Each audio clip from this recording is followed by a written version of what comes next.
Good evening. I'd like to say hello to everybody this evening. I hope you're in good health.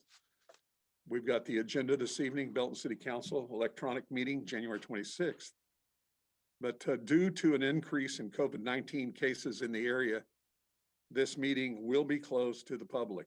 Now, we do have, if people come in to talk about the Tiffs this evening, they're allowed to come in, but that'll be the only folks in here. Right now, at this time, I would like to call public hearing to order. And so Carolyn, I think, is that right, City Manager? Yes, Mayor, that's correct. Carolyn, you're on.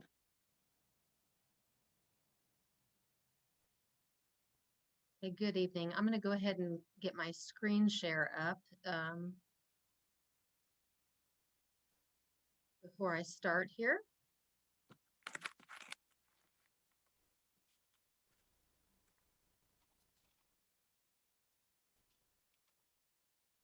And can everybody see the screen share? You can? Okay, great. All right, so good evening, Mayor and City Council. Pursuant to state statute, the purpose of the hearing tonight shall be to determine if the redevelopment project is making satisfactory progress under the proposed time schedule contained within the approved plans for the completion of such projects. And so this public hearing tonight is what we will be going over an overview of the 5 TIFs, the 5 active TIFs in the state of Missouri, or in the city of Belton, pursuant to state of Missouri statute. So feel free, please, to ask any questions during this presentation. I will answer questions regarding the construction and development timeline, specifics regarding real estate, and Sheila will probably pipe in to assist in answering any finance questions that might come up. So let's go ahead and get started. And okay, so Belton Town Center TIF is the first TIF that we're going to go over tonight. And the Belton Town Center TIF consists of the area that has Home Depot and Kohl's, the Longhorn, just to kind of let everybody know the project area that we're talking about. And that construction status is complete. And the good news is that based on current revenue streams, the estimated payoff year is fiscal year 2021, which is this fiscal year, 20 years after the enactment. And so, ready to answer any questions that City Council has on this particular TIF, or I can move on. I don't see everybody on the screen, so I can't see everybody's hands. Okay. Have I got anybody? Because I can't see everybody right now. I don't have the ability to see everybody's. I have a question. Yes. Okay. So the 2020 revenues, the $2.3 million, with only 2.08 million remaining, so we would pocket the difference for fiscal year 2021. The difference between the 2.3 and the 2.08 million. I don't know how to make myself be seen. I can only tell.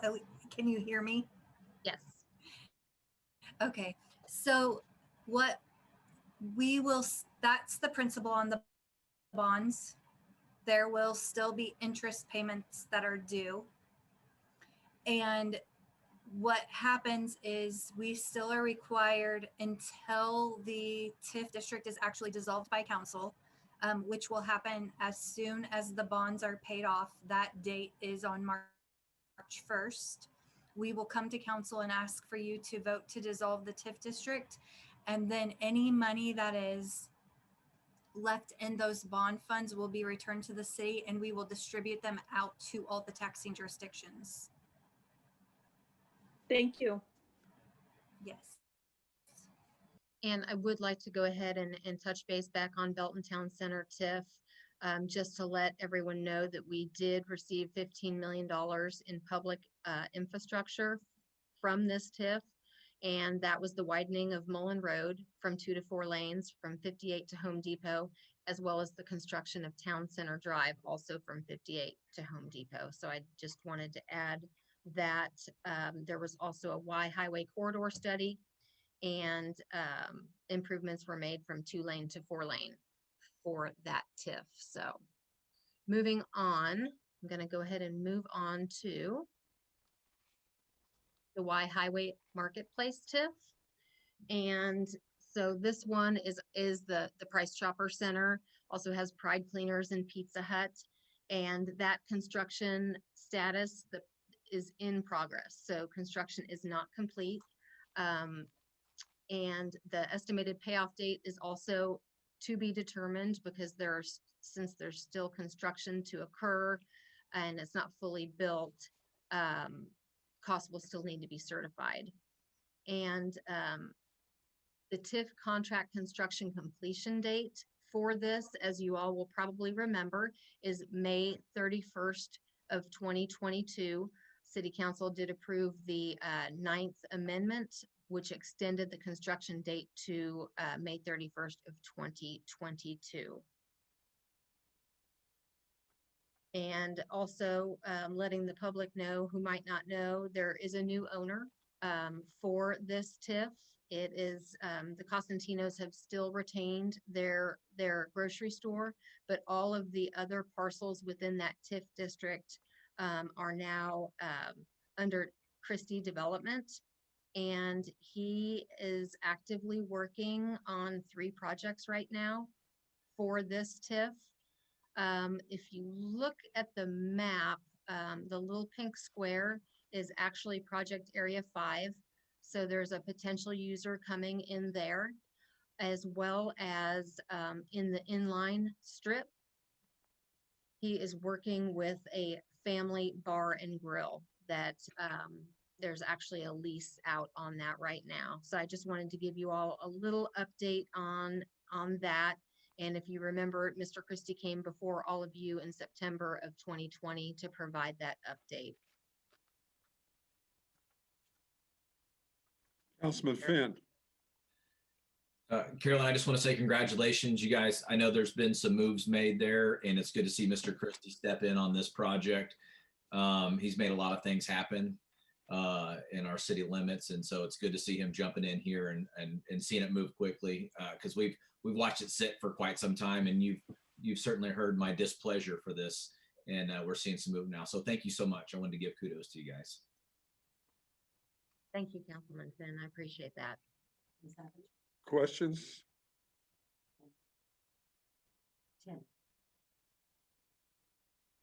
Tim, have you got your hand up? Oh, you're muted. Can't hear you.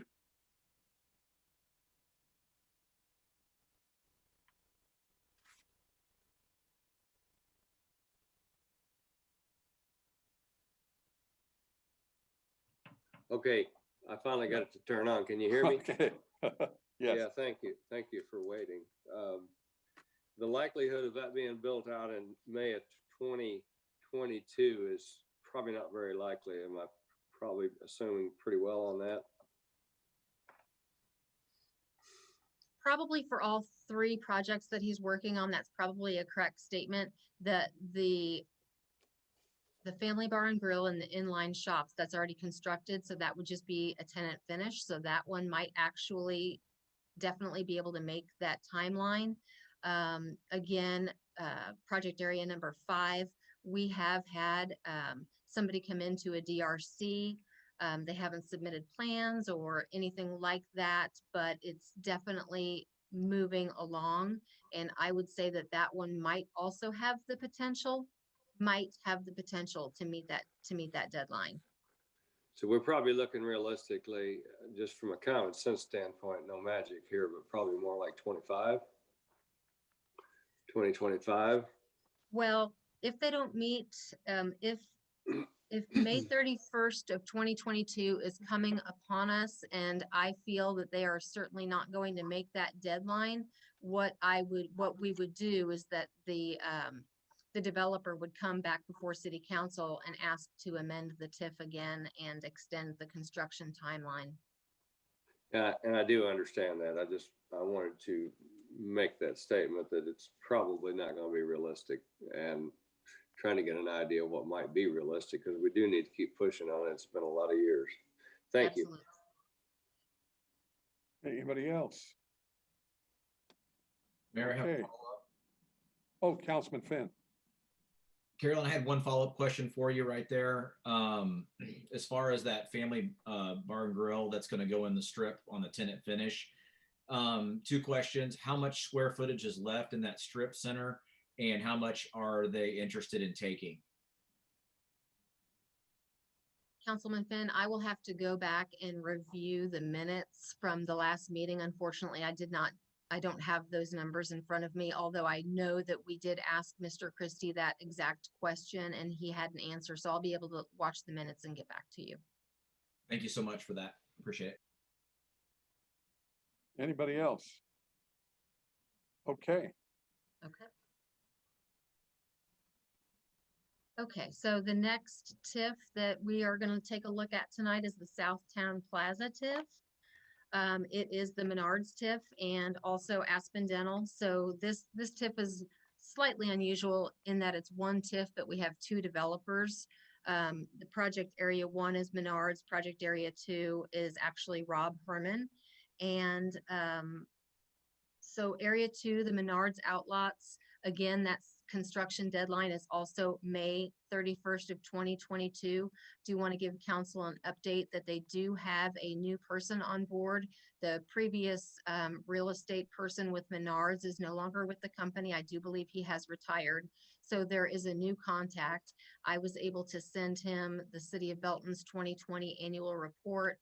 They were extremely pleased and surprised at all of the activity that Belton has seen in 2020, because they have not seen that type of activity themselves. But I did make contact with the new real estate person at Menards. He did say that the phone is ringing on occasion, mostly from fast food restaurants. So that's a little bit of an update on the Menards side. And on the Herman Enterprises side next to Aspen Dental, if you'll recall, when they came in and asked for the extension and to build Aspen Dental, which was a non-sales tax generator, council made the stipulation that there would be a second retail pad site and that it would certainly indefinitely be retail. So Aspen Dental is up and operational. Definitely was slowed down due to COVID. And that second pad site is ready. All of the utilities are at the pad site and it is ready to go. But Herman Enterprises construction deadline for that second retail pad site is May 31st of 2021. I did speak with Mr. Herman on that. Obviously, that's right around the corner, and I do anticipate that Herman Enterprises will be coming before City Council to ask for an extension on that pad site. Councilman Finn. This will probably be a pretty serious bone of contention with me, as we've got another dental site across the street with a drive-through that hasn't been utilized yet. So this just seemed like round 2 of that right across the street. Not sure if that was the best use of that space. Nevertheless, want to be pretty serious about getting a tenant over there quickly and generating some tax revenue off of that, because I'll be quite honest, not pleased with the scenario. So we want to spur them on and cheer them on, obviously be good partners, and yet we want to see that happen quickly. And how can we make that a go? I agree with you, and Mr. Herman is also ready to go too. He does state that he has been getting some interest in that second pad site, mostly from fast food operators. But we'll see what happens. Carolyn, the 2 apartment complexes, what will the effect of those do on all the sites around this area? Well, no doubt, both of those are anticipated to break ground, gosh, in March, so coming right up. So I believe it's approximately gonna be about 622 new living units. I think that that is going to do wonders for all three surrounding TIFs. I can't overstate that enough. That was very, very important. Any other comments or questions, please? Seeing none. Who's next?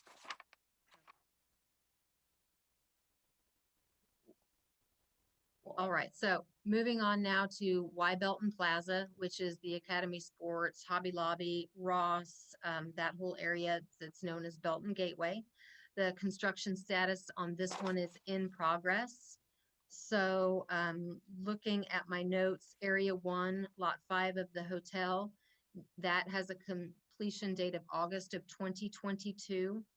Area 2 and 2A, which is the orange area on the map, that completion date is August of 2021. So I again anticipate that Mr. Christie will come back before City Council and ask for an amendment to the TIF. Areas 2 and 2A, yeah, that's what I just stated, is August of 2021. So I do anticipate that he will come back and ask for that. I did have an opportunity to speak with David, Mr. Christie last night, and he is working with a national fast food retailer that is interested in one of the restaurant lots close to Neaters. And he is also working with a national, a well-known brand that would go next to Ulta. So he does have two potential projects in the pipeline.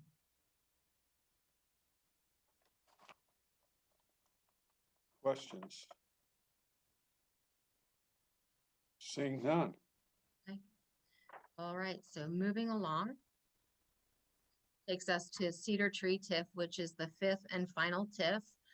Cedar Tree obviously is at 58 and I-49 and is the home of Brew Bakers and Five Guys, just to orient everybody.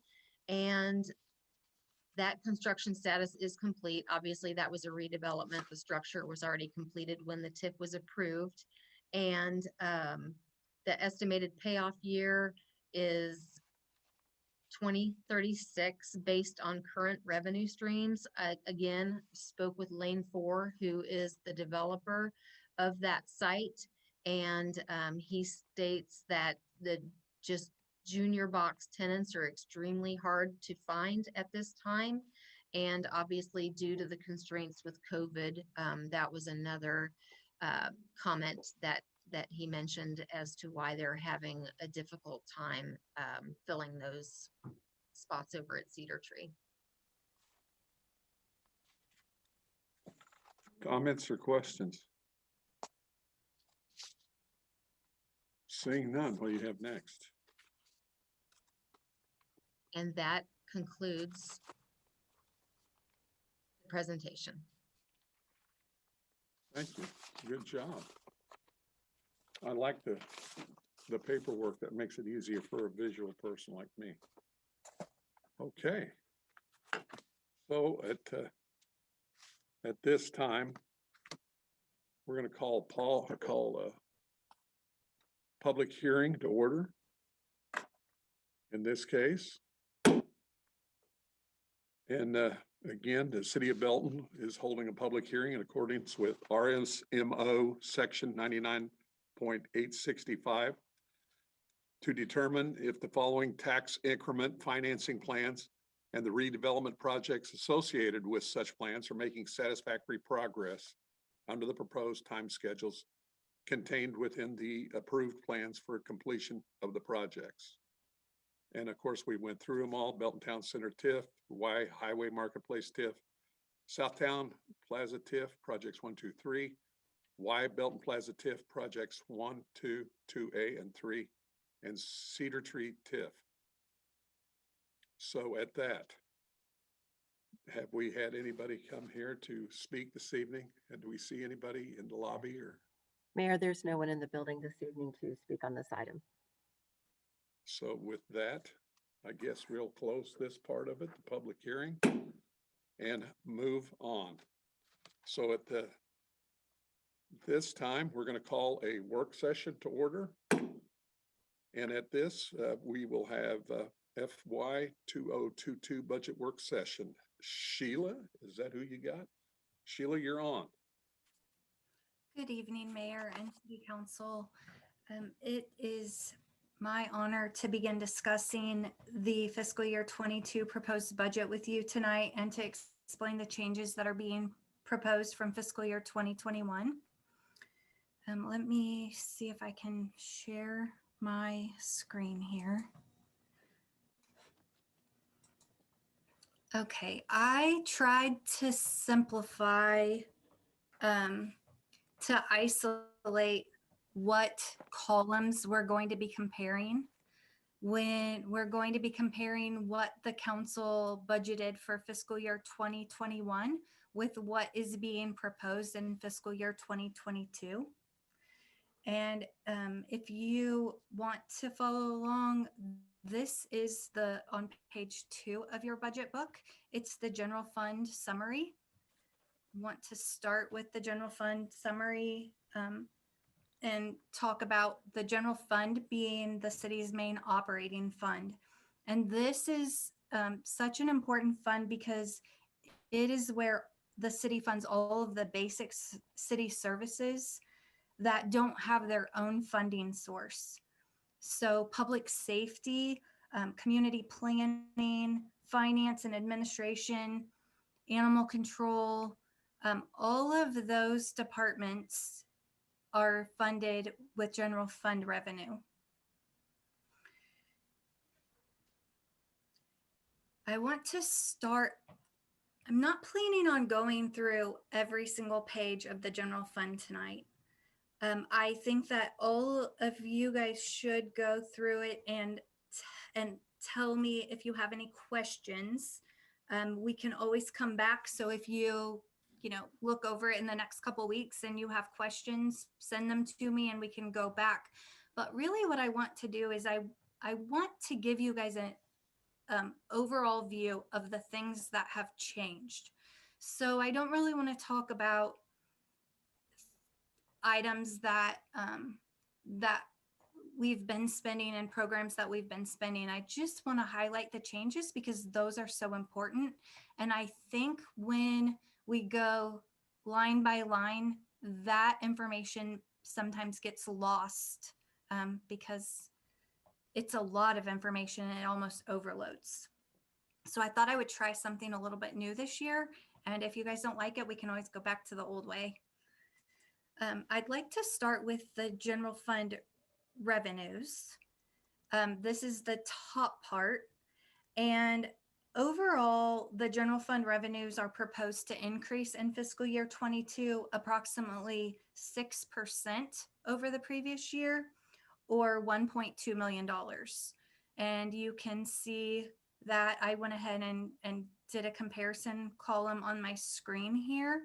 And it's not in your budget book. It's just calculations I did after we did the budget book. But you can see that our largest increase is in the taxes column. And we're projecting a 12% increase in taxes. And that's about $1.2 million. And sales taxes are proposed to increase about $1 million in the general fund next year. And that sales tax estimate was based on 2% inflation. And then also the Belton Town Center Tiff will be collapsing next year. And so, well, at the end of this year, so all of those eats that are now going to the Belton Town Center TIF fund will now stay in the general fund. And so that was a little bit of it. The largest portion of that $1 million is we are expecting and anticipating that a partial year of sales from Chewy. And that's the largest increase in our sales tax revenue budget. In addition to sales taxes, we have a little bit of an increase in property tax revenue, $100,000. That is a difference due to the increase in assessed valuation last year for personal property.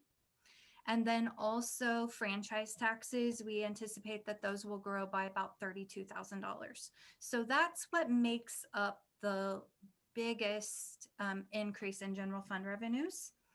Additionally, remember the Belton Town Center TIF is going to fall off. Well, our TIF administration fees, right now we actually charge a fee to administer that TIF. So those fees will go away. So we'll lose about $125,000 of revenue there in the charges for services. Building permit revenues are anticipated to increase by about $115,000 next year. And that is really all related to residential growth. And then our interfund transfers are expected to increase a little bit, but that's because we have some net effects going on. The transfers from the Public Safety Sales Tax Fund are expected to increase about $645,000 to reimburse the general fund for expenses that the general fund pays on its behalf. Public Works billing is expected to increase about $110,000. And in fiscal year 2021, we have a transfer budgeted to come into the general fund from the Capital Improvement Sales Tax Fund, and that is for the new financial software that was approved in the fiscal year 2021 budget. So that will not be happening in fiscal year 22. So the net effect is an overall about $70,000 increase because we have two transfers increasing and one going away. Does anyone have any questions about general fund revenues and the changes that we're anticipating for next year? I have a question. Regarding the Public Works billing at $110,000, can you explain what that is? The Public Works billing is where the Public Works Department, Department 2000, is funded by the general fund. All of those salaries and costs for engineering services are in the general fund and being paid out of the general fund. All of those services are benefiting the street, water, and wastewater fund because those are the projects that that department is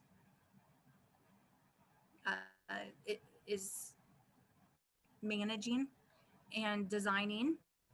And so there is a Public Works billing line item where the water, street, and wastewater fund reimburse the general fund for that Public Works billing department. So this is overhead allocation, is that right? It No. is not. This is a direct cost.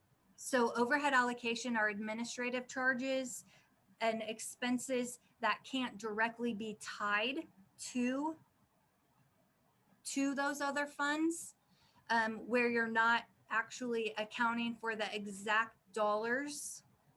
That's the difference between overhead allocation and Public Works billing, if that makes sense. So Public Works billing, we know that department 100% spends all of its time on transportation, or water or wastewater. Does that make sense what the difference is? I mean, it makes sense to me.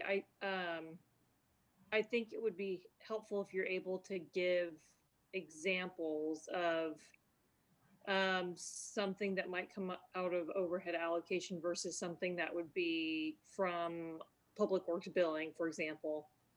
Okay, so the city attorney, I mean, I can't see Patrick on my screen, so hopefully he's not offended, but let's use the city attorney. So the city attorney would be something that is funded through the overhead allocation, because the city attorney spends time on lots of different things, and some of those things are,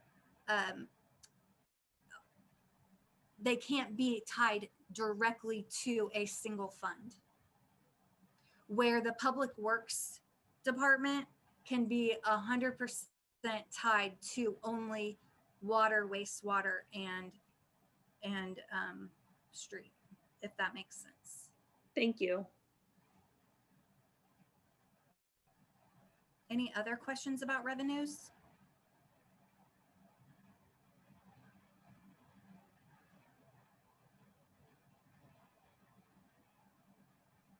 Okay, then I'm going to go on to the general fund expenditures. And I broke these down a little bit more, so don't think I'm just gonna go on this, but overall, the general fund operating expenditures, so that are these expenditures here, not including the reserve and not including the capital outlay, just the current expenditures. They are proposed to increase approximately $2.5 million, or 13% over the prior year in fiscal year 22. And 57% of the proposed increase, or $1.4 million, is all related to personnel costs. And so I did this spreadsheet to kind of point out how that $1.4 million is made up. So the first thing we have that costs at a cost of about $351,000 is a one-step or 2.5% increase for all eligible employees on their anniversary date. Also an anticipated increase in the cost of loggers and the cost of work comp insurance rates.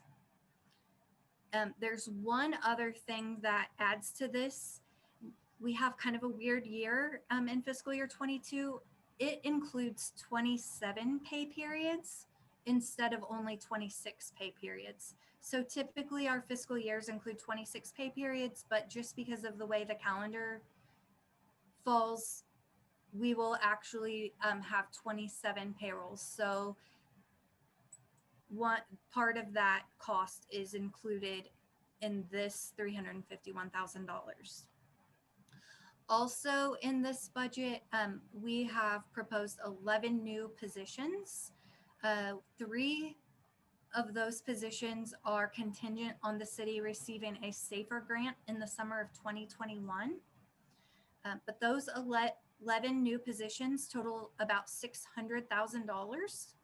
And they are the 3 firefighters, 1 detective, an IT assistant for the police department, 3 dispatchers, an IT assistant for the information technology department in the general fund, 1 engineer technician, and 1 new corrections officer. I have a question. Yes. Sorry. So which positions would the SAFER grant cover? The 3 firefighter positions. And then the let's see, the police detective, is that a brand new position? Yes, it would be an additional brand new position. Yes. So this is not one that we've been trying to backfill since the No. freeze. Okay. No. Okay. All right. Thank you. Actually, Sheila, we did give up a detective position several years ago and have been asking for a detective to backfill, but this is not one from just a year or 2 ago. Correct. This is a brand new position in this year's budget that has not been in the budget for several years.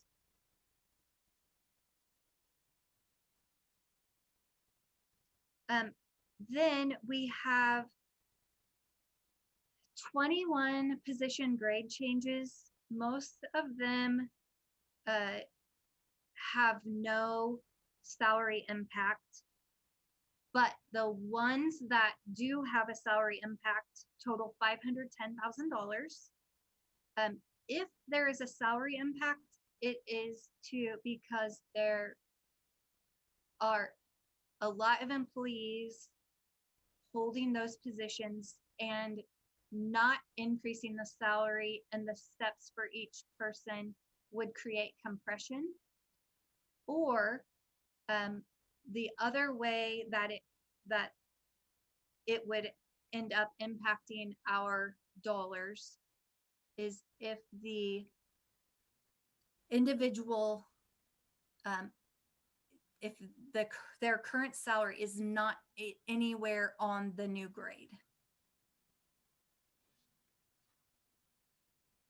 Does that make sense? Can you repeat that? Okay, so if you have an employee, let's say that, like, for example, this position, it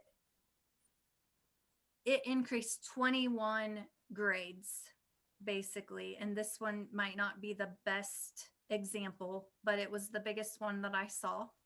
So you had in last year's budget, we had an emergency management coordinator.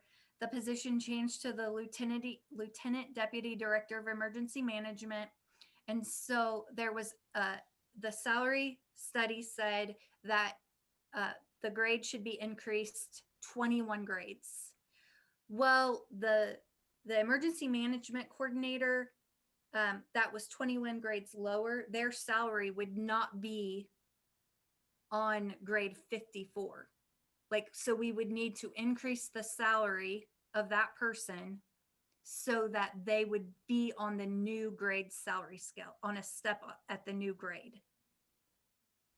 Does that make sense? Yes. And I might be able to show. Okay, it does. Okay. And then the other way would be, for example, I'm just, I'm not really trying to pick on anyone, but the shift commander battalion chiefs, there are 3 of them. If we didn't increase all of their salaries, we might have somebody that has 2 years of experience at the battalion chief shift commander's level being paid the same amount as somebody that has been with the city for 6 years. And so to avoid creating salary compression, we are going to bump them up so that there's not compression between people with less and more experience. Councilman Clark, you were trying to get me? Yes, I just got a question. I think 2 weeks ago, I brought up that specific position. And I was told that position was brought into the police department because it wasn't a budget item changed last year by the city council. And I think we had a little discussion about that position actually. And then when you look at your book, it says the position was a 58 and not a 39 like you're proposing right here. So I think there's some discrepancies in the budget based on, just looking at this one item that you just brought up. I think what I heard her say last year was that we would not be over budget that the hiring that position in fiscal year 20, and city manager, please correct me if I'm wrong, but hiring that position during fiscal year 21 would not be over budget for fiscal year 21, if that makes sense. Not saying it's an over budget, but what I'm saying is you're saying it's a 21 grade. When I look at my budget book in the back, it says it's a 58 going to a 60. So you already bumped it last year, but when I go look at my 2020 budget, it tells me it's a 39. Yes. So it was never That's changed why- by city council is what Yeah. I'm saying. Oh, that's exactly why I am showing this 21 here. Yes. I agree with that statement. Well, I'm just saying your books don't coordinate because it says it was a 58 last year and now it's going to 60. But we Well, never changed it to a 58. That's what the current lieutenants are. They're at a 58. Right, but the emergency management director is not a 58, it's a 39 currently in my Actually, budget book. Councilman Clark, the position as we originally looked at it was going to be a coordinator position, not a deputy director. And we did attempt last year, as I stated a couple weeks ago. We offered the position to 3 other people. We re-examined the position and looked at what we needed within the department to be able to go forward and make the appropriate adjustments. And based upon that, the chief and I had a conversation because we weren't getting any more interest on the position. And we knew that we needed to, and the reason why we weren't is people were turning us down because it was rated too low. So we ended up having to go back and decided that we needed to look at raising the level of the position in line with the people that were applying for it, which are in the emergency management field. And when we did, we found that it was ranked too low. So we raised it up to match that level and then still be able to go forward, knowing that we also have the ability to apply for those and are receiving those grant dollars. And so when we renew the grant this next year, the EMPG grant, we will be applying for half of those dollars again, and so that we could get somebody hired. As Sheila stated, and I stated a couple of weeks ago, that position still is within budget. It will not be going over budget, and we did not raise a head count. Okay. And can I go on? Are you okay if I continue, Councilman Clark? I said, okay. Okay, so then I have these positions down here in red, and the reason that I have them on red is because they're contingent on labor contract negotiations. But we anticipate that the sergeant, corporal, detective, and master patrolman positions might change. At least that is what the salary survey indicated should occur. And also that the fire captain, fire apparatus operators, and firefighters, both EMTs and paramedics, should also change grades based on the salary survey data that came back. Questions? Seeing none. Okay. Did I hear something? Yeah, before we move on, I received a question from somebody watching us. And I'm sorry to go back, but it was regarding the TIF and the TIF funds. And this person just wanted to clarify their understanding was that all sales tax from businesses on TIF property go to the general fund, and that the bond or developer are paid with property taxes and other fees, but not sales taxes. And so this person just wanted to clarify that perhaps they'd misheard, or they just wanted to get their information straight, basically. Okay, so could we talk about, well, okay, so sales tax eats economic activity taxes, which 50% of any of the sales taxes that are collected in a TIF area go into the TIF fund. So it's all of our sales taxes. It's general fund sales tax. It is also street. It's also capital improvement sales tax. It's also park sales tax. It's fire sales tax. The only sales tax that does not go into any TIF funds currently in the city of Belton is public safety sales tax dollars. And that is because the public safety sales tax, it didn't exist at the time that the TIF came into existence. Also, additionally to the city of Belton's sales taxes, we also receive half of the sales taxes that the county gets from businesses in that TIF area. And if there are any other taxing jurisdictions, such as a CID or a TDD, we receive 50% of the sales taxes from those political subdivisions that they collect from businesses inside a TIF. In addition, we also receive pilot payments in lieu of taxes from the county, the city, the road district, the school district, the library, and I might be missing some of the political subdivisions.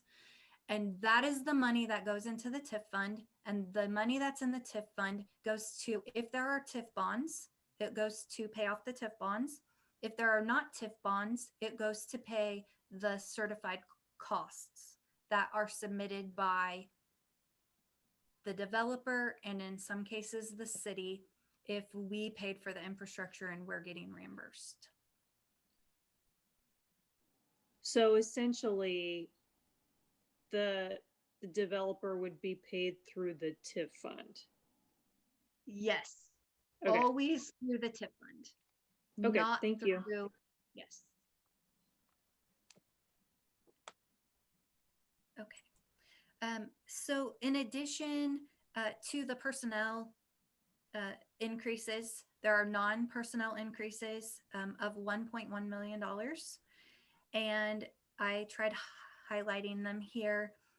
There is a $760,000 increase in the transfer from the general fund to the general capital fund to set aside the city's share of costs for the Peculiar Drive and 58 Highway Improvements Project.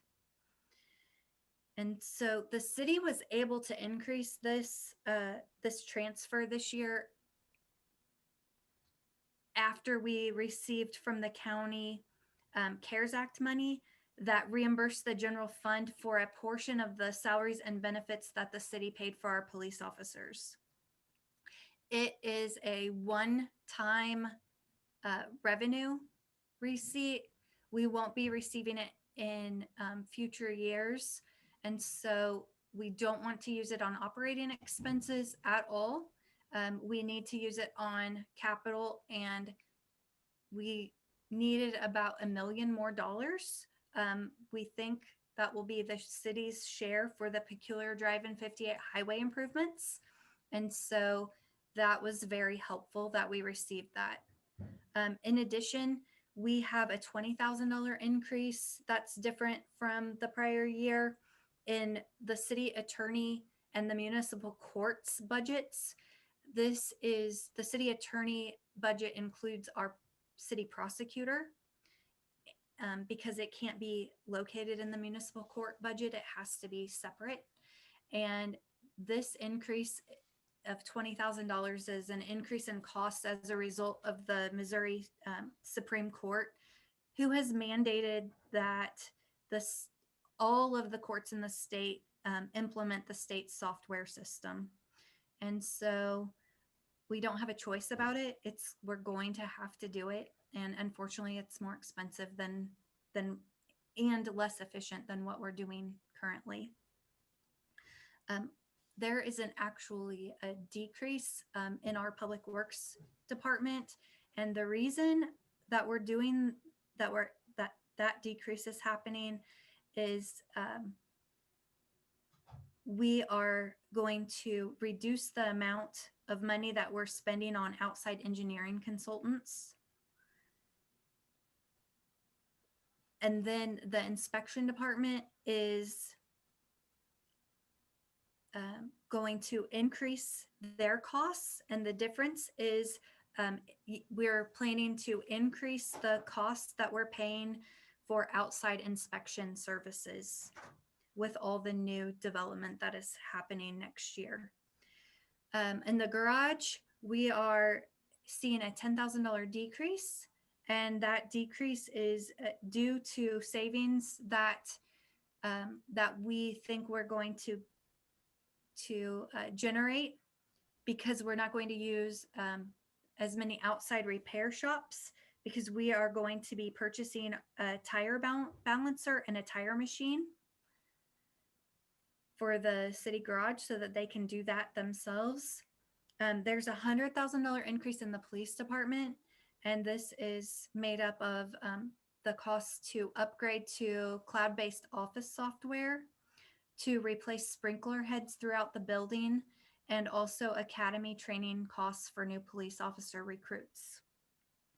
And then finally, we have $200,000 increase in community planning and development. And this is to pay for a planned housing study that the city believes that it will be doing next year. I have some questions. Go ahead. So the line item number 2, so the $760,000, that was CARES money specifically for infrastructure? No. All of the CARES Act money had to be money that the city spent on COVID-related costs that was not included in the budget initially. The federal government changed the provisions, oh goodness, maybe 4 or 5 months in to the asking for reimbursements from CARES Act money. And what they said is, okay, you all cities can also ask to be reimbursed for salary and benefits for their police officers, even if it was included in the budget.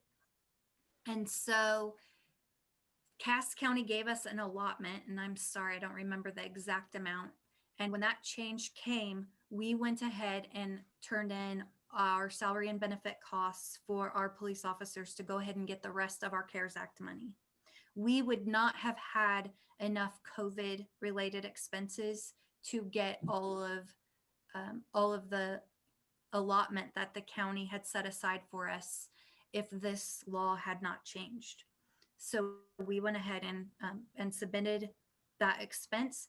It was already in the budget, and so we had already planned on paying it. So this money, not for infrastructure, but this was the only money that we were allowed to get to recoup that was already budgeted and wasn't a specific COVID related expense. Does that make sense? Okay, so that's only responsible for a portion of the 760,000.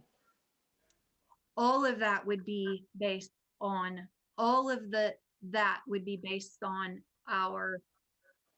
the CARES Act money for police and for our police. Okay, Salaries. I guess I'm just confused because the change note there says increase the transfer to general capital fund to pay for the city's cost for peculiar drive and 58 highway improvements. Yes, so what we're doing with that money, because we don't want to spend it on operations, and we needed to fund those peculiar drive and 58 highway improvements, we are going to transfer it over to the general capital fund so that that's what it can be used for. Right now it's sitting in the general fund. And if you guys looked at your latest financial report, you'll see that the fund balance is pretty high. That fund balance is high because it's including that money that we got reimbursed for police from the CARES Act dollars for our police salaries and benefits. Okay, I guess that makes me nervous. I feel like we're taking money that was specifically meant for police and then using it for another project. Well, we're funding all of their capital requests. It's general fund revenues. And it's general fund revenues are allowed to be used for whatever the city needs. And we don't have enough money in the street fund to be able to fund that the city's costs. And so for the last several years, we have been, if there's money available, we have been transferring it to that general capital fund to be able to accumulate enough to pay for those costs to do that road project. Okay, so yeah, I see what you're saying. So we're taking the money for police, which comes out of general fund. We're putting that money in the general fund and basically making a transfer out of the general fund, like just because that's the pot of money, and putting it toward Peculiar Drive and 58 highway improvements. So it's, I mean, it's commingled, but technically since police comes out of that general fund, that's where that money would go. That's where we would put that money. So we paid general fund money to, we look at it this way, maybe. We paid general fund money to pay the police and the police salary and benefits. The CARES Act money reimbursed us that money. Mm-hmm. So the other way to look at it, I guess, could be where the general fund didn't have to pay that money for police salary and benefits because the CARES Act money paid for it. And then, so we're able to use that general fund money to pay for the 58 highway and Peculiar Drive realignment improvements. Yeah, I gotcha. I gotcha. And then the other question I had was line item number 4, Public Works, the decrease in use of outside engineering consultants. Is this because we're tightening our belt, or is this because we're taking some of this in-house to do? It's because we have engineers on staff, very qualified ones, and they are doing this work instead of having to use outside consultants with our current staff. Okay, thank you. Sheila, Yes, Chief. Yes, Sheila. Chief. Yes. Go ahead, Chief. Yeah, I have a question about, you and I had a discussion the other day about the water line that we found out needed to be replaced after the budget was submitted. Where did we end up plugging that in? Should that be in this area also, or did you find another area? I'm going to come to that. Okay, It's in capital outlay. okay.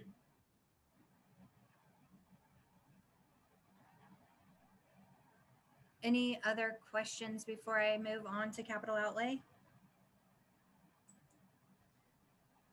Okay, so the general fund capital outlay, this is, I'm not sure what page it is on in your budget book. Let me see if I can tell you really quickly. It's on page 26. I hid all of the columns except for the fiscal year 22 proposed budget, just for simplicity's sake, so you guys could see. The items in red are costs that the general fund will be paying, but are anticipated to be reimbursed by the public safety sales tax fund. All the ones in black are being funded by general fund. So we have City Hall painting and building improvements, the senior center building improvements. Those improvements for buildings are totaling about $95,000. In Public Works, they have two items, a plotter and an F-350 truck with plow and spreader, two of them. Two F-350 trucks with plows and spreaders. The fire budget for capital, we're planning on purchasing a new fire engine, a zero-turn lawnmower. You can see that is not being reimbursed with public safety sales tax money, 21 fire nozzles, 18 portable radios, mattresses and covers. That also is not being reimbursed by public safety sales tax dollars. Then we have airbags, a chest compression system, 2 of them, 3 video scopes, a HoverTech Jack patient lifting device, 4 Nitronoxes, and 3 portable ventilators. And then also, I'm sorry, this $100,000 was the equipment for the new engine. And then the fire engine itself is $680,000. And then also an ambulance remount at $130,000. So the total capital items for the fire department that the general fund is funding, and then some of those are getting reimbursed from the public safety sales tax, are $1.1 million. The police department improvements, $50,000 for the water line replacement. That's what Chief Person was just asking about. And then $12,000 for door access and dispatch intercom systems. So that's $62,000 that's not being reimbursed through public safety sales tax. And then this equipment, which are laptop computers for patrol vehicles, network switches and wireless access, car-mounted license plate reader, 13 AEDs for vehicles, computer equipment and CERT helmets, as well as patrol cars, are all being paid for initially from the general fund and anticipated being reimbursed through the public safety sales tax fund. So overall, we have $1.6 million in capital outlay in the proposed fiscal year 22 budget. Any Chief. questions about any of that? Chief Person. Are you there?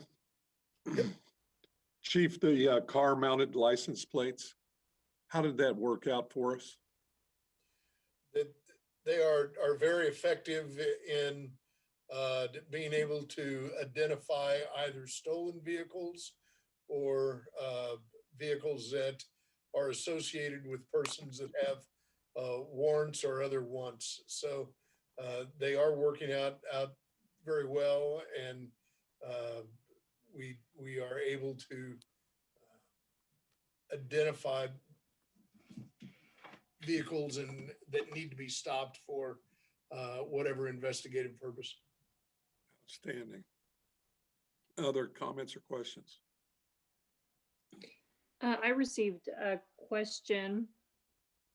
I know this is capital outlay, so this is more a general question about police and fire within the general fund. Have we ever considered, or is it even possible to split them off into their own funds so that they're no longer part of the general fund?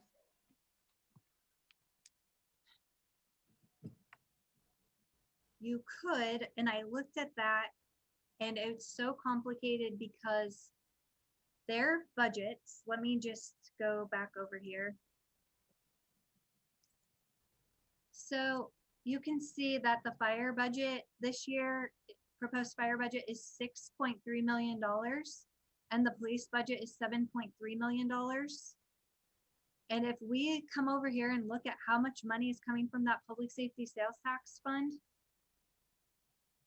you know, we're looking at $1.2 million for both police and fire. It does not make sense. It is both of those funds are almost entirely, the majority is being funded through general fund revenues. If ever that public safety sales tax fund generated enough money to cover the majority of police and fire expenses, that would be one thing. But moving them out of the general fund and having to do transfers to those funds every month in order to make payroll and to make sure that there was cash there to cover their expenses, it's not a good idea. Is that just because our transfer is expensive, or I'm just trying to understand, because we do, I mean, we have a lot of funds, but I get that the general fund is kind of a melting pot for all of this. So I'm just trying to understand at a high level Yeah, here's what the complications are. So the general fund's purpose is to fund all of the services that the city is providing that do not have a restricted revenue source. And so, for example, the street fund has a lot of revenues that are restricted and they cover their expenses. But all of these departments that are housed in the general fund are housed here because they don't have their own revenue source that is covering these large expenses. And so that is why it's appropriate to show it in the general fund instead of, if we were moving that revenue, we would be decreasing our fund balance reserve that is most needed if there was a natural disaster and we needed money and we needed to use that reserve. Because these departments got moved out, the reserve amount would be much lower and there would not be money there to make payroll while we were waiting for FEMA or SEMA reimbursement. I toyed with the idea, and I actually tried making the budget that way when we first got the public safety sales tax dollars, and it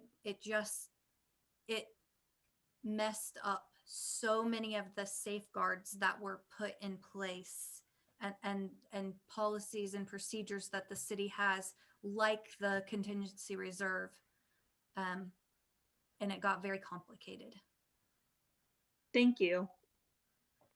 I got Chief, were you going to say something? I got Councilman Trutzel.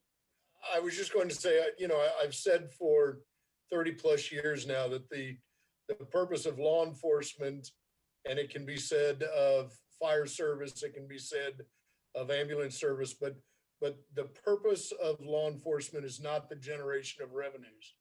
The fines and fees that are produced by the enforcement of ordinances and laws in no way covers the expense that this service has to provide. The same is true for ambulance service. The same is true for fire service. So those revenues have to come from somewhere.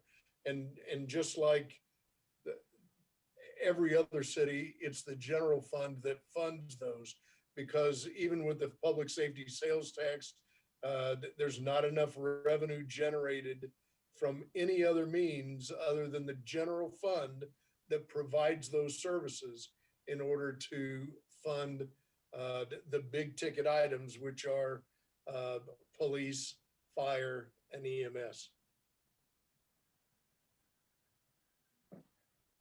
Councilman Trutzel. Chief, I just had a question.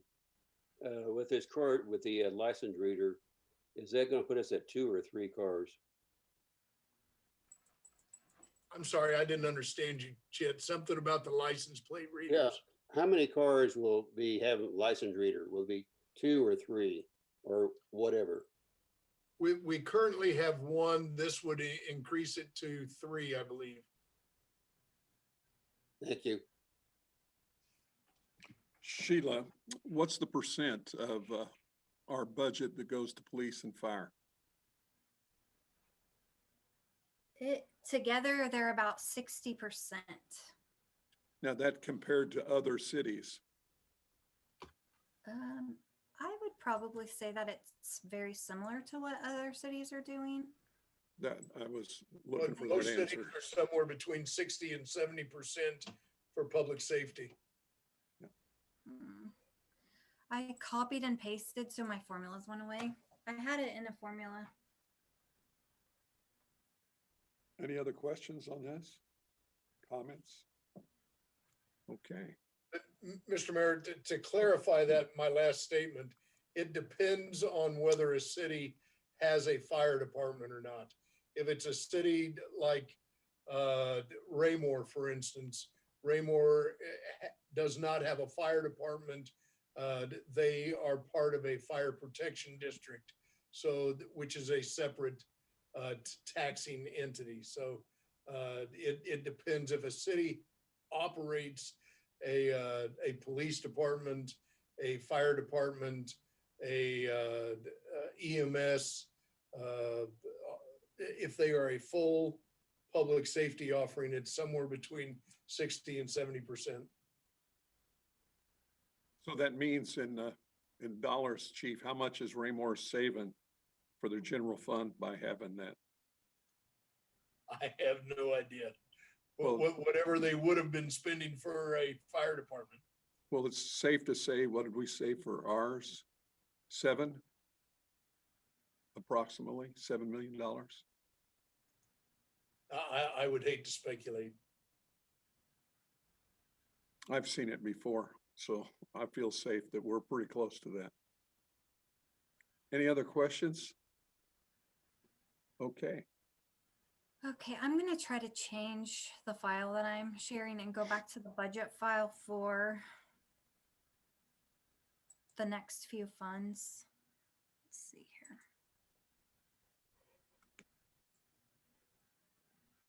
here. Okay. So this is the public safety sales tax fund. If you're following along, and I should have said, the budget file, the proposed budget is on this website if citizens would like to go and look at it. And you can actually just type budget into the search bar and it will take you to the budgets and hit the choice of view all budgets, and you should be able to see it there and click on it and open it up. The public safety sales tax fund is on page 28 if you have your physical budget book. And sales tax revenue here is an increase of 13%, and I'm going to hide these columns like I did. I just think that it's easier for you to pay attention to like what we're talking. This is an increase of 13% in sales tax revenue.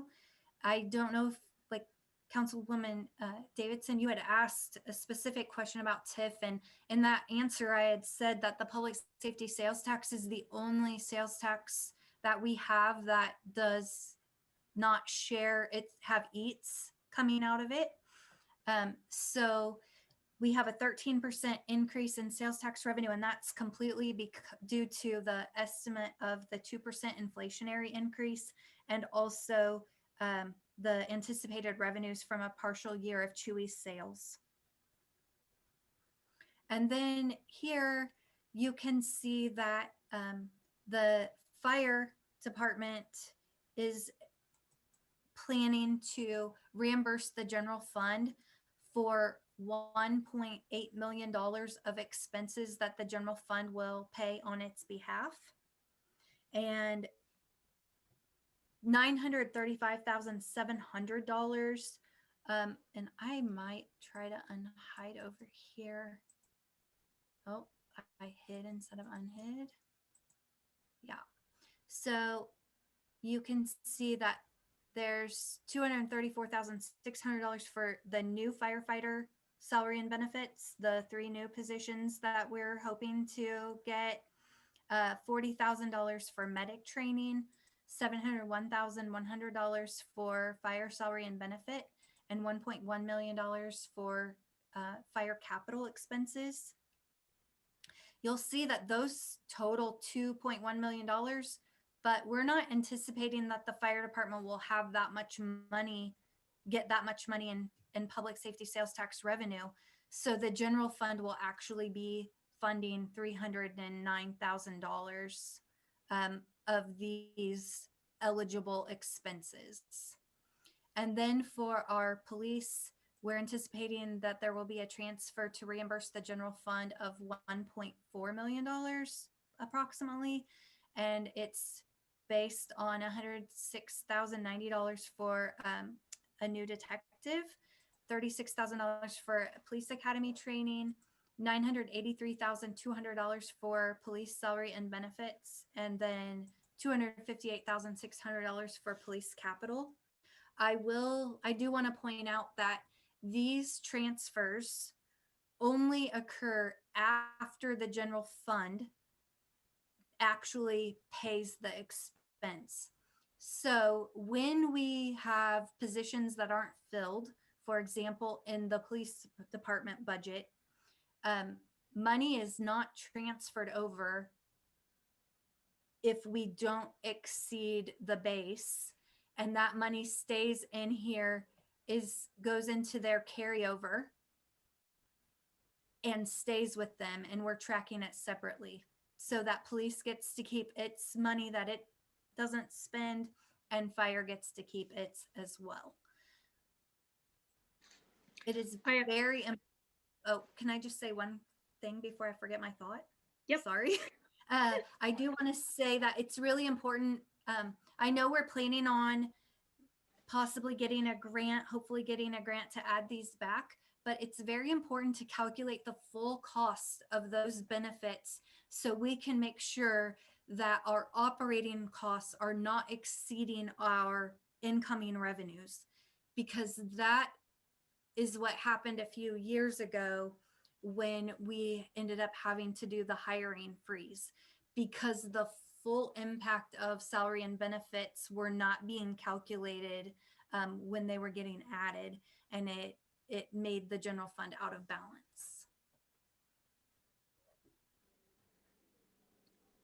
So my question is, we discussed this initially when the public safety sales tax passed, because there was some concern at the time that, you know, we're going to have this additional sales tax revenue coming in. And so we're going to basically take that money out of the general fund and spend it somewhere else.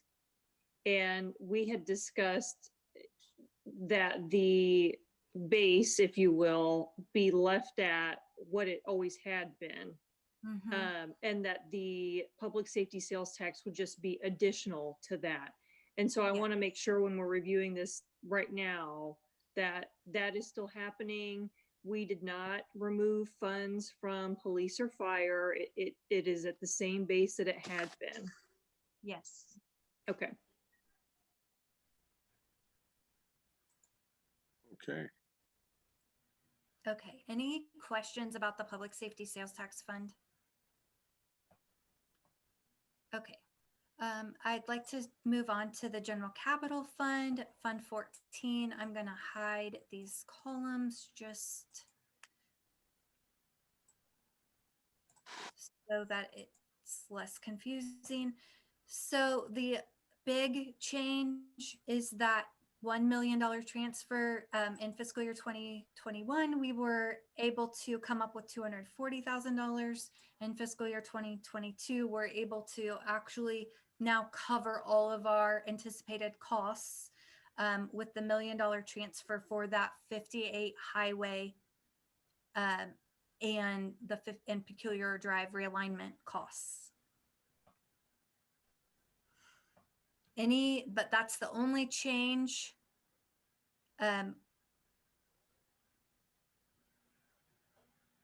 in this budget from last year. So do you guys have any questions about this? If not, I'd like to go to page 6. We want to cover the capital project funds tonight. On page 66 of your budget book is the major city construction fund. Let me find it here. Fund 442. This is where the Peculiar Drive and Outer Road project is being budgeted. And you can see that this year we are actually anticipating in fiscal year 22 actually starting construction. Part of that will be funded by a grant, and the rest will be funded by the city. And I anticipate that this will be going on for several more years, but this is next year's budget request. Comments? I have one. So where can you, oh, this just breaks down the specific parts of the project. How much is coming from a grant? Do we know? 80% of construction. Okay.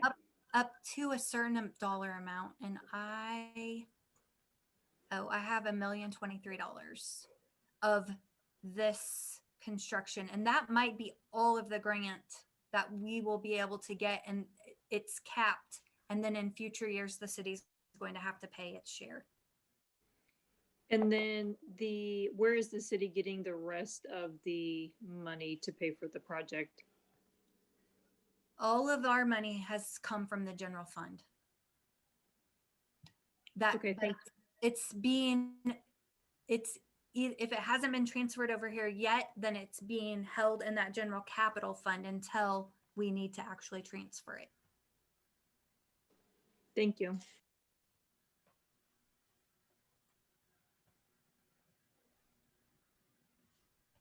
The next fund is, oh, that's really small. I'm sorry.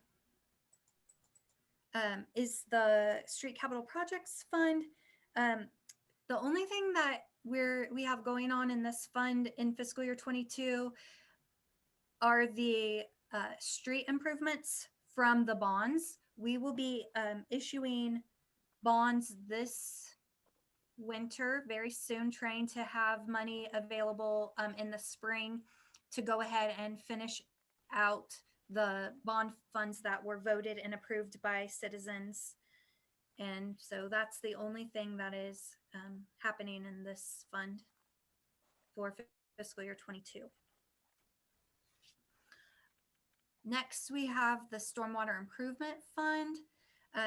This fund is also funded by the stormwater bonds that have been issued based on voter approval. And you can see that in fiscal year 2022, we are planning on spending money to do construction of the Hargis Lake project, the Cambridge Road project, and also the Lacey Estates and Cambridge Road projects for stormwater, totaling $5.7 million in fiscal year 22. Do we have an idea how much we've spent on the 31 sinkholes from April to December this past year? Last year, we spent $793,249. Thank you.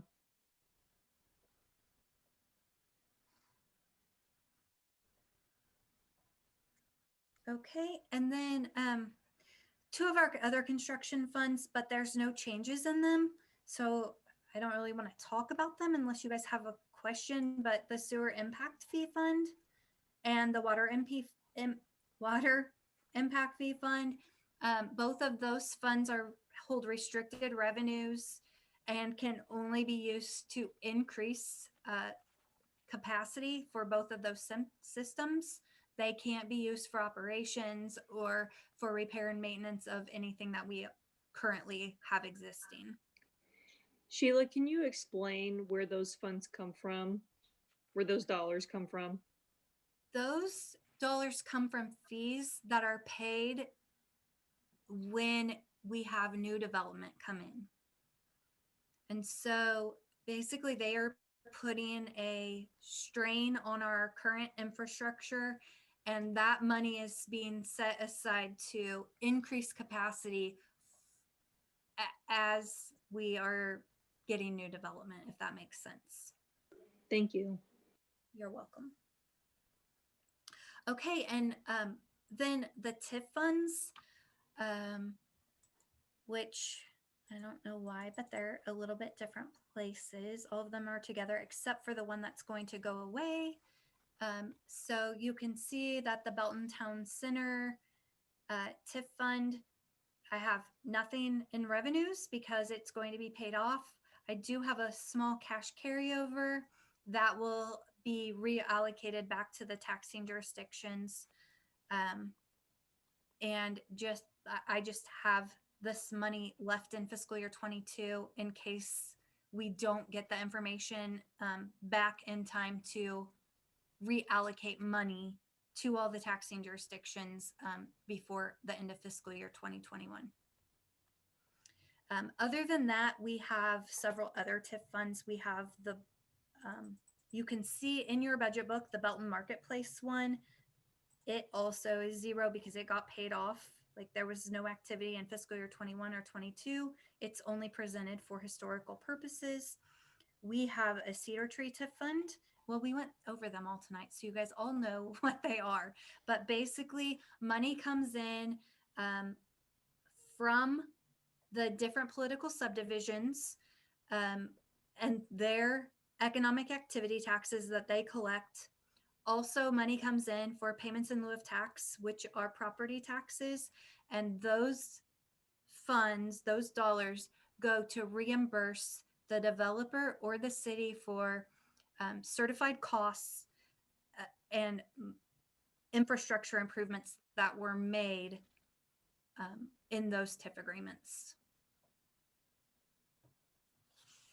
And I feel like I've been talking to you guys forever. It's really difficult to actually share your screen and not see expressions and get verbal feedback. So I hope that I didn't make anyone too miserable tonight. And I hope that I was able to answer all your questions. Mayor. Councilwoman Peak. Yeah, I want to go back, Sheila, and I don't know who can really answer this or not, but Councilwoman Davidson asked about 31 sinkholes. Now, I know we've had water line breaks, and I know we had some sinkholes last year. So I just want to kind of clarify where we're at between the sinkholes and the water lines for everybody. Okay, well, my answer was only about the sinkholes that occurred and the city paid for in fiscal year 2020. So before March 31st, 2020. That's how much, yeah. So, and those were sinkholes. Okay, which is separate from, okay. So how many sinkholes did we have last year? Or how many, and then I think the little confusion, but we have, so far, I believe we've had 31 water line leaks in this fiscal year. Is that right? Maybe Alexa can answer that, or I don't know if Greg's on. Greg, I would have to defer to Greg at this point for the exact number of water line breaks that we've had this year, and we would need to calculate the actual costs of those water line breaks. Greg, do you have any of that information? There's been like 41 water line breaks this year. We've had a few sinkholes, not very many, and those have been mainly fixed through using our regular sewer stormwater budget, not capital budget. Okay, so the water leaks, this current the fiscal year that we're in, that's what we're looking at in those, right? The water line breaks. Well, that's how many we've had this fiscal Okay. year. Okay, all righty. Thank you. Well, staff, Sheila, you guys have done a great job. This is incredible. I feel like you're teaching economics class. It's really good.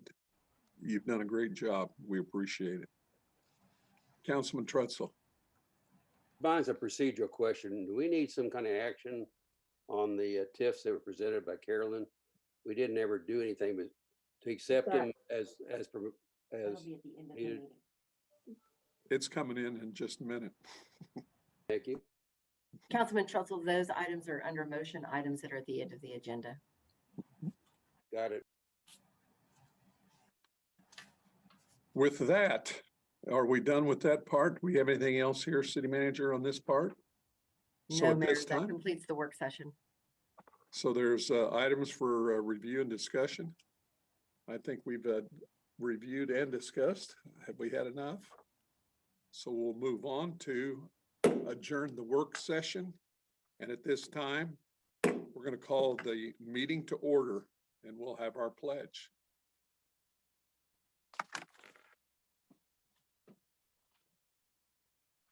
I pledge allegiance to the flag of the United States of America and to the republic for which it stands, one nation, under God, indivisible, with liberty and justice for all. Amen. Could we have a roll call, please? Mayor Davis, Mayor Davis, she called you. Yes. I Here. think you're here. Councilmember I don't Savage, have my earbuds Here. Councilmember Lathrop, Here. Councilmember Trutzel, Here. Councilmember Van Winkle, Councilmember Clark, Here. Councilmember Finn, Here. Councilmember Davidson, Here. Councilmember Peak. Here. All right. We have no personal appearances. Consent agenda, one motion non-debatable to approve the recommendations noted. Any member of the council may ask for an item be taken from the consent agenda for discussion and separate action. Present. Present. Second. We have a motion by Councilman Trutzel, second by Councilman Clark. Motion is second. Any discussion? Seeing none, all in favor? Aye. Aye. Aye. Aye. Anybody else? Any noes? We have one no? Okay, so it's unanimous, okay. Moving on. Motion approving the minutes, okay, of January 12th, 2021. That was on consent. That was on the bottom there, okay. It was in a little different place. Okay, regular agenda. A motion approving the final reading of bill number 2021-02. An ordinance determining and declaring the necessity of acquiring for public use temporary construction easements and permanent easements for drainage and sanitary sewer improvements for the construction and maintenance of certain improvements to the city's stormwater management and sanitary sewer system, generally located near Hargis Lake in the city of Belton, Missouri, authorizing the city and its designees to negotiate for the purpose of acquiring the easements and property acquisition by contract or condemnation, and authorizing the city attorney and his designees to institute condemnation proceedings if such interests in land that cannot be acquired by purchase through good faith negotiations. Present. Got a motion by Councilman Clark and a second by Councilman Trutzel. Okay, discussion. Councilman Finn. This topic has been brought to me by one of my associates. I want to just make sure that we're really clear as it deals with real property and condemnation and actually utilizing part of someone's land.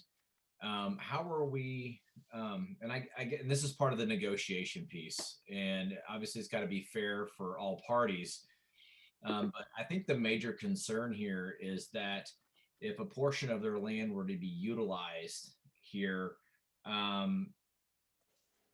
they going to be putting their property in a position where it would not be as valuable in the future to another potential buyer? And I think that's a huge concern. It's on the minds of a lot of people in the market right now, but they just want to make sure they're not going to do something that's going to depreciate the value of their land and not know really what it's worth. Patrick. Oh, we got a councilman on here. There we are. Patrick? Well, not to speak to the design, because I don't deal with the design, I deal with the acquisition portion. But as everybody knows, when a city or any entity tries to take property, we have to pay just compensation. That includes potential damages to what's called the remainder. So any work that's affected that could decrease the value of the property, the city will be required to pay for.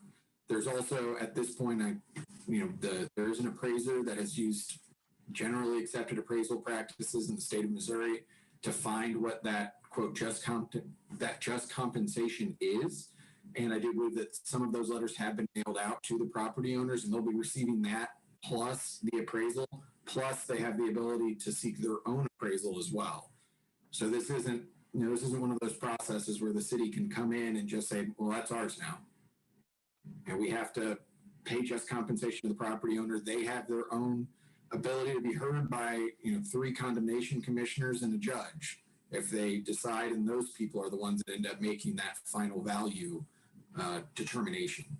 So this isn't a situation where we're just putting it in and telling everybody to go away. We are going through a full acquisition process in accordance with Missouri law. I appreciate that. Thank you for clarity on that. I just want to make sure, and this is for the conversation piece that needs to be heard, that these people that are going through this process, I want them to be understanding and confident that what they're going to be appraised at and evaluated to be able to receive for this project or these projects is going to be fair. Because I know there was some concern raised, and I appreciate the clarity on that. And they have an opportunity for representation on this. So they're not standing alone. That's great. Thank you. Exactly. And again, the appraisal amount that will be provided to them and is required to be provided to them under Missouri law, nobody at the city came up with. That was a third-party appraiser who, in this case, is probably the most experienced appraiser when it comes to this sort of acquisition in the states of Missouri and Kansas. So he has a very good feel for how much these sorts of damages or this sort of property costs. So I feel very comfortable that everybody out there who has received or will receive an appraisal and an offer, those are good faith offers that are specifically based on an appraiser's appraisal of the property in conformance with Missouri law. Thank you, Patrick. Any other comments or questions? Seeing none. Aye. Aye. Aye. Aye. Aye.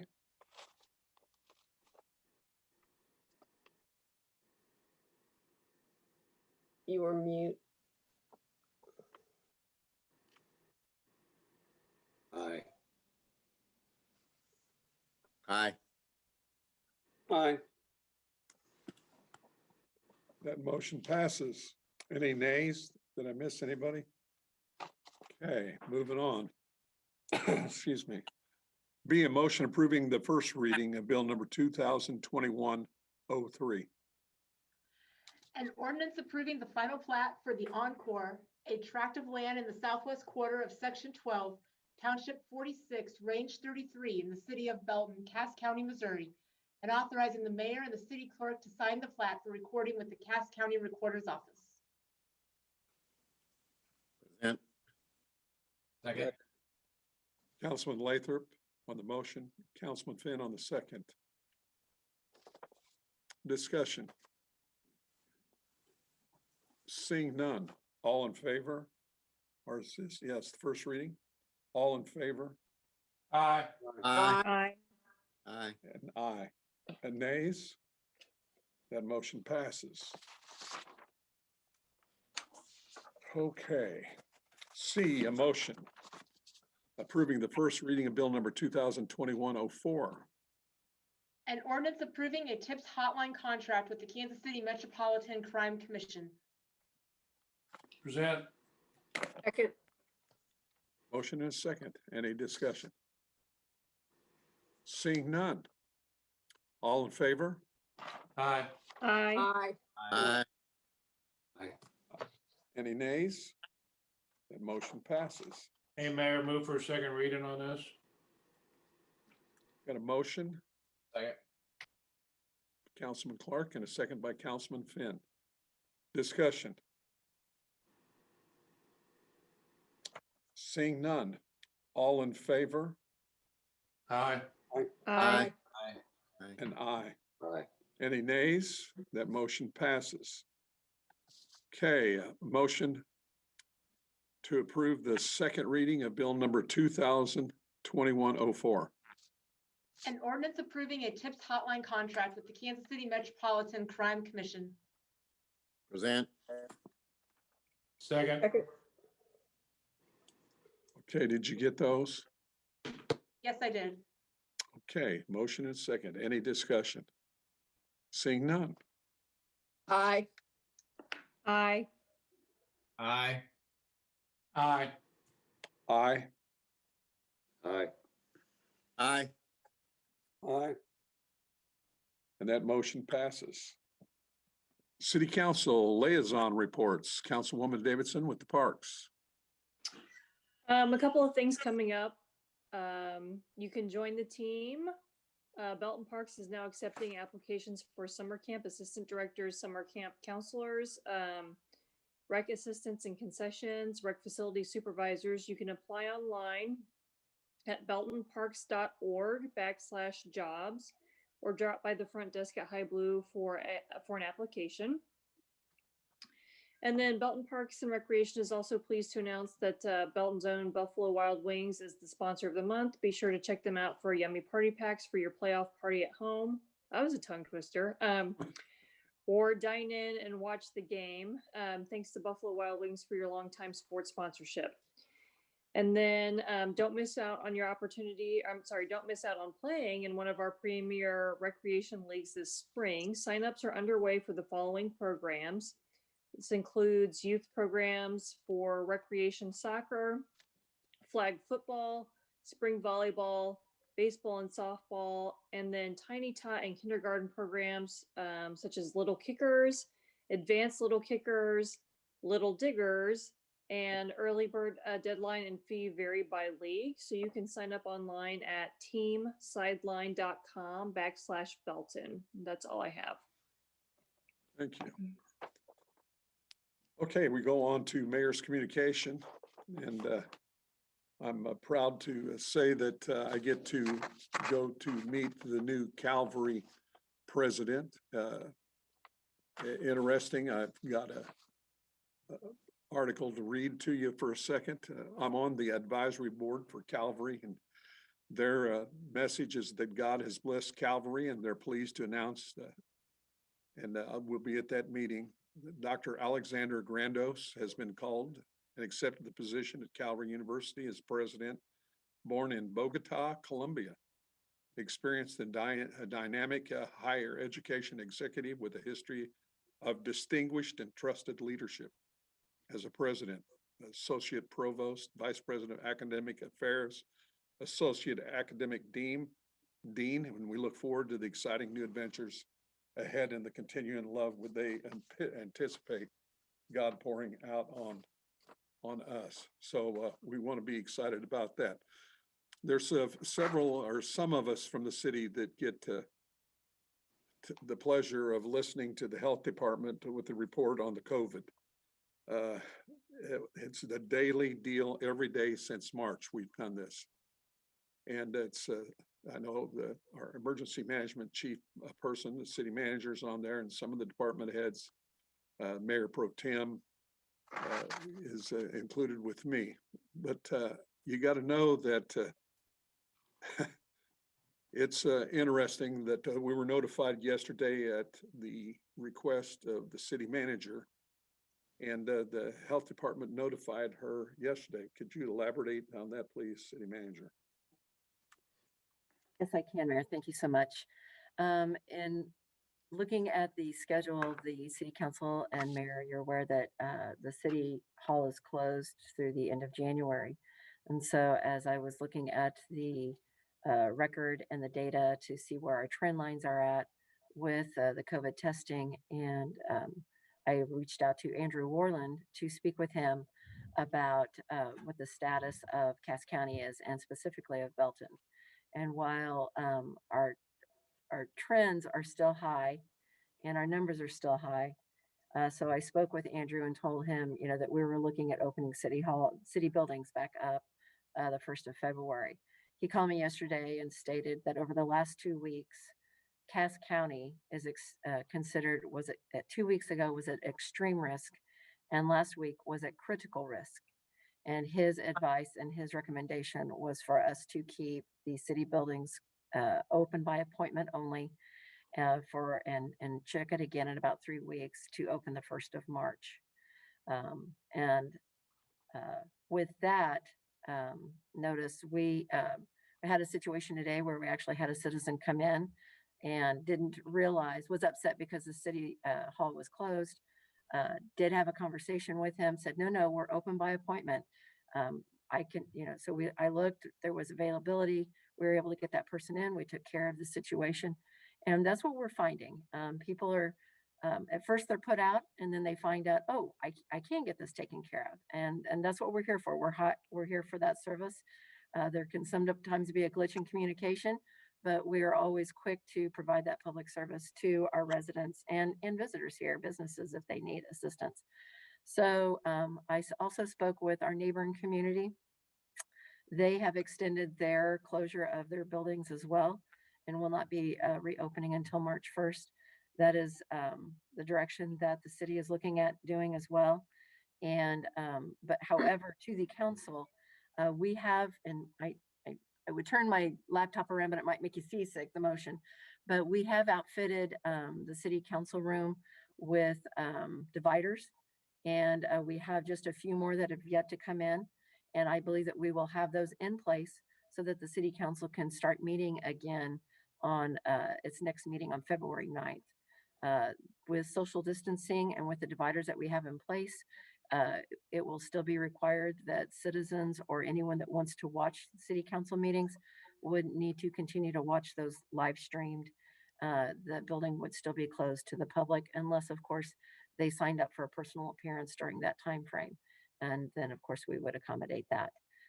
So I hope we're pushing to get those other barriers in time to be able to safely meet, to practice social distancing. We're not opening up altogether, but it would address the continued protection needs that we have, and would be an answer to the concerns addressed and discussed yesterday with the health department director. Our emergency management gentleman, anything that you'd like to add at this time? Elaborate. You're muted, Mr. Mayor. Good Lord. We get the Call. Do you want to elaborate a little bit on that, Chief? On the numbers and what we're seeing right now with me in emergency management. I know that you're on every meeting I'm on. The numbers in Cass County have gone down some this week. They have been high, like Alexa mentioned, the previous 2 weeks. I've also been in contact last week with Superintendent Underwood about the school district. They also have been experiencing an increased number of both student and teacher absences because of COVID. Today, for instance, there were reported, I believe, 30 in the county, and a third of those, or 10, were from Belton. We're still the largest municipality in the county. We're going to have the largest numbers because of our larger population. Northern Cass County is where the population of the county is. So between Belton and Raymore, we have experienced greater numbers than the others. I do think, given the social contacts that are a probability in the next couple of weeks, given the fact that we are going to be in a Super Bowl, there is a high probability that there will be group gatherings in the next couple of weeks. Because of that, I do believe it's prudent to hold off on opening the public buildings until the 1st of March. The council meetings, in talking with Ms. Barton earlier today, I believe that with the barriers, with the screening before the screening meeting, taking temperatures and answering screening questions, I believe that going to the in-person meetings would be possible, but it would only be for the council and staff. Thanks, Chief. Questions? Thank you very much, Chief. That was good. Okay, you're on. City Manager report. Thank you so much, Mr. Mayor. I did want to remind council that of our meetings that are coming up, February 9th and the 23rd. You're muted, Alexa. How about now? Sorry. She said no. I'm still muted.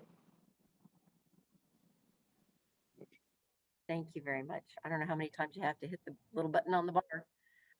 Just a reminder that our next meetings will be February 9th and the 23rd, and those will be in person here at the council chambers located at the annex. And at this time, that is all I have for the city council this evening. All right. We're going to do motions at this time. Andrea, why don't you read motion A for us? A motion determining the redevelopment project described in the Belton Town Center TIF plan and submitted to the Belton City Council at the public hearing held on January 26, 2021 is or is not making satisfactory progress under the proposed time schedule contained within the approved plans for completion of such project. Make a motion as progress. Can you please repeat the motion you cut out? I said I make a motion that it's progressing. Thank you. Second. Motion and a second. Discussion. Seeing none. This is a voice. So let's start with you, Councilwoman Peak, to make sure. Aye. Aye. Aye. Aye. Aye. Aye. Aye. And that motion passes. B, a motion. A motion determining the redevelopment project described in the Y Highway Marketplace TIF plan and submitted to the Belton City Council at the public hearing held on January 26, 2021 is or is not making satisfactory progress under the proposed time schedule contained within the approved plans for completion of such project. I make a motion is not progressing. Second. Motion and a second. Okay. Discussion. Councilman Finn. I believe, as we heard from Carolyn this evening, we had 3 projects in working order now on that particular TIF. Am I correct in that? That is correct. 3 projects are in the works and their construction completion deadline date is May 31st of 2022. Thank you, Carolyn. I feel like they're making more progress than they have past. I've a ton in the past, but I feel at this point with these 3 projects, they're making some strides that they haven't made. So that's my opinion on that. Councilman Clark. I believe what you're saying, Councilman Finn, is correct. I guess I look at it saying at this point, we don't know what those projects are coming in. We don't know if they're actually going to make it in because, until they sign and get the permits pulled, we don't know what's going on. I just think this project has been a sore tip over the last couple of years, and I just think we need to push it. Okay, Councilman Trutzel, yes? I'm willing to give Christie a chance to do what he said he's going to do. He's put a lot of money into doing that project, and I have no problem about pursuing on. We're actually seeing more possibilities than we've seen for an awful long time.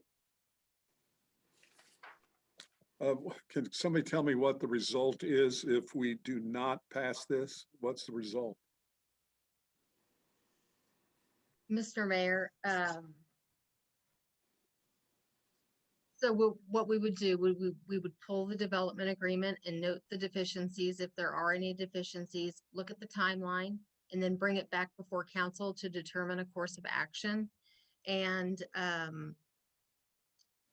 we will be doing this report again next year prior to the deadline. So the deadline for construction is the end of May 2022. So we will have another meeting to determine its satisfactory progress or not. Councilman Finn?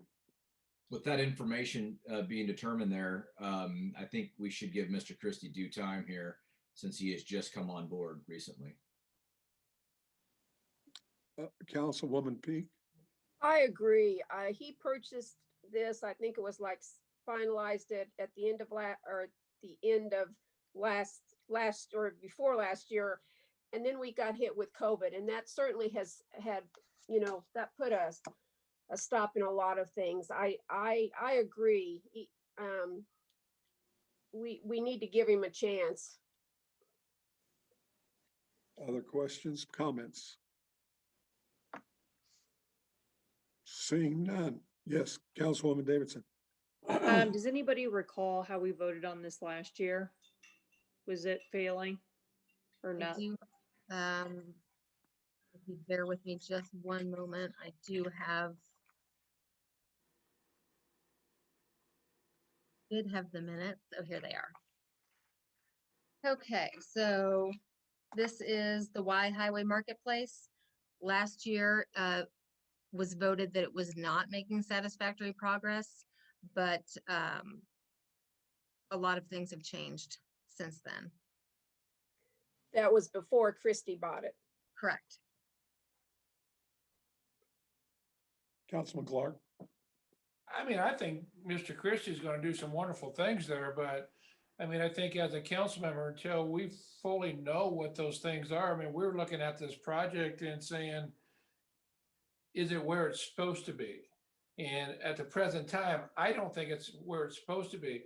I'm going to give Mr. Christie all the help he can to get it to where it needs to be. But at the present time, I'm going to sit there and tell you it's not where I want it to be, where it should have been, for the last 10 years, personally.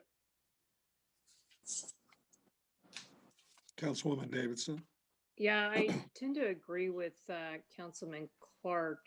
Really, so if it wasn't making satisfactory progress last year at this time, and we look at what changed between then and now, really the only thing that's changed is Christie bought it.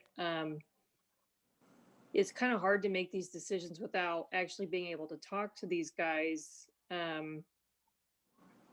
about their plans or anything that's coming to fruition, before we have to have a vote like this. But really nothing has changed other than who owns it. So that's just how I feel about it. Okay, more discussion? We'll do yes, Councilman Savage? Yeah, I still feel the same way. It's not performing right now. There's potential that it will, but if we have to stop right here and make this decision, I can't see how that it could be called performing to what it should be doing. Okay. With that, Carolyn? I just want to make one other comment. There has been one other change And in addition to the assignment of the TIF to Mr. Christie, and that is that the Ninth Amendment that extended the construction timeline to May of 2022. Councilman Finn. I believe Councilman Trussell was first. I'll give him the floor. Oh, I didn't see. You were in a shadow there, Councilman Trutzel. I want clarification. The motion is not to approve. So I want to know, I'm not sure I vote right. You're correct. The motion on the floor is that the Y Highway Marketplace TIF plan is not making satisfactory progress. Thank you. Okay. Any other discussion? Seeing none, let's do a roll call, or we'll start out. Will you please repeat that, Councilwoman? Is, So you're voting no? I'm voting that it is making satisfactory progress with the new owner. But it's the motion is unsatisfactory, Oh, so with the- I'm sorry. I'm sorry. No. Got it. Aye. No. Aye. no. Aye. Aye. No. What's the number? Just a moment. Aye. 4-4. 4-4. Correct. I received 4-4. Mhm. Okay. So what does that do for us, Mayor, sir? I'd like to change my vote. Okay, so that's a no vote. That's a no. So it's 5-3, is that right? Yes. Yes. Patrick, do you need to chime in with anything? No, because that was done before everything was finalized. Thank you very much, Councilmember Lathrop. Thank you, Patrick. Okay, That motion does not pass. so now we have to have a motion to accept, or is that already do it by that vote?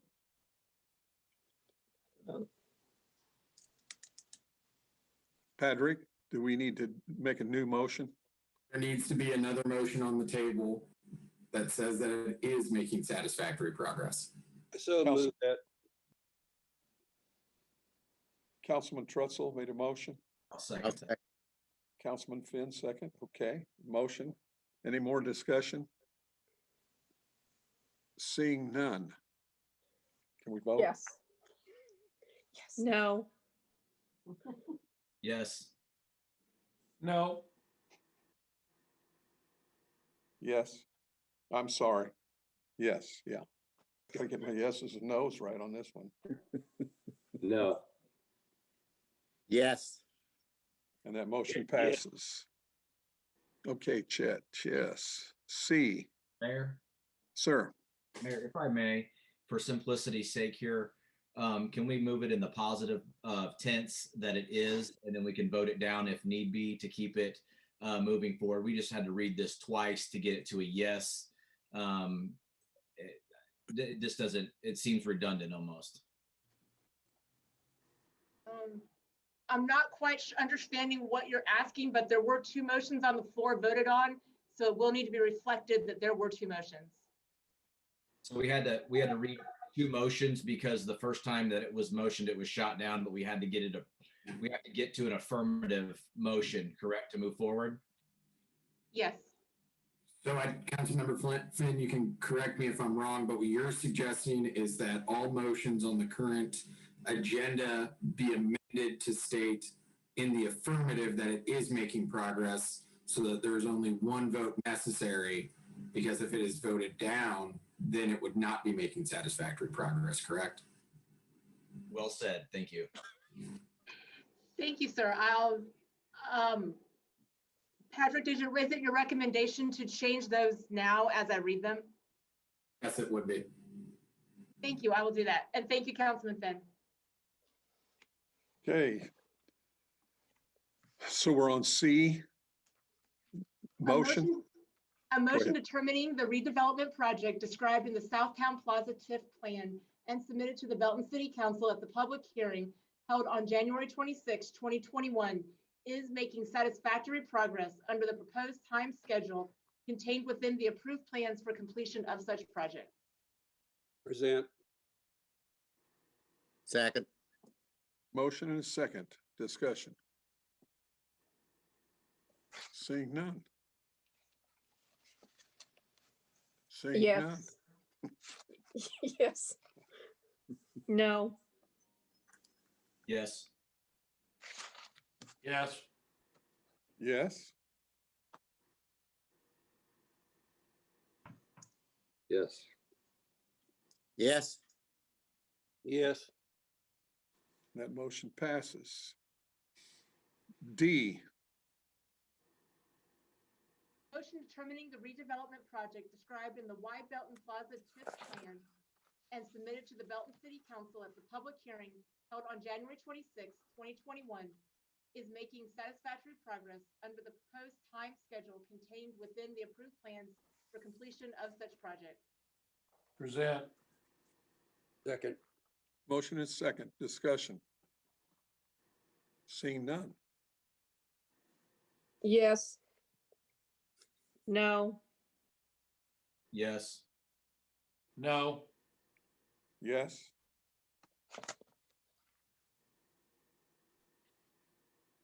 Yes. Yes. Yes. And that motion passes. Are we down to E now? Yes. A motion determining the redevelopment project described in the Cedar Tree TIF plan and submitted to the Belton City Council at the public hearing held on January 26, 2021, is making satisfactory progress under the proposed time schedule contained within the approved plans for completion of such project. Present. Second. Motion and second. Discussion. Seeing none. Mayor, Sir, I don't have any discussion. Could you tell Andrea I can't hear her? Andrea? She was, Okay. I can speak more loudly. thank you. Okay.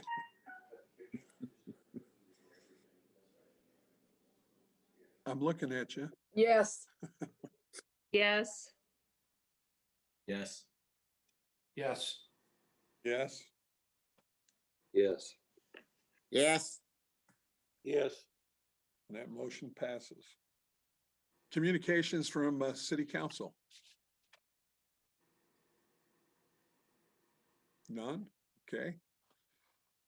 Okay, mouthful.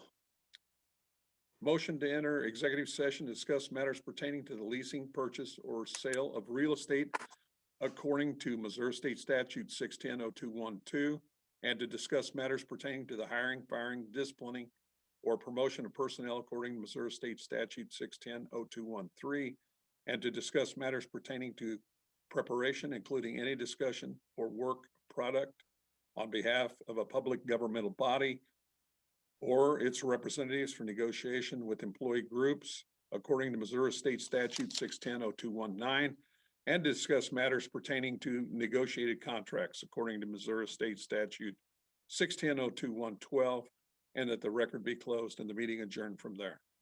Present. Present. Motion and a second. Okay, Who is the second, please? who's the second? Ryan made the motion and Councilman Clark made the second. Thank you. Okay. Voice vote. All in favor? Aye. This one is a roll call. Okay. Well, you got voice vote on here today. Okay, Mayor Roll call. Davis, Aye. Aye. Aye. aye. Aye. Aye. Aye. Okay, thank you. And we are adjourned. Take a 5-minute break and let's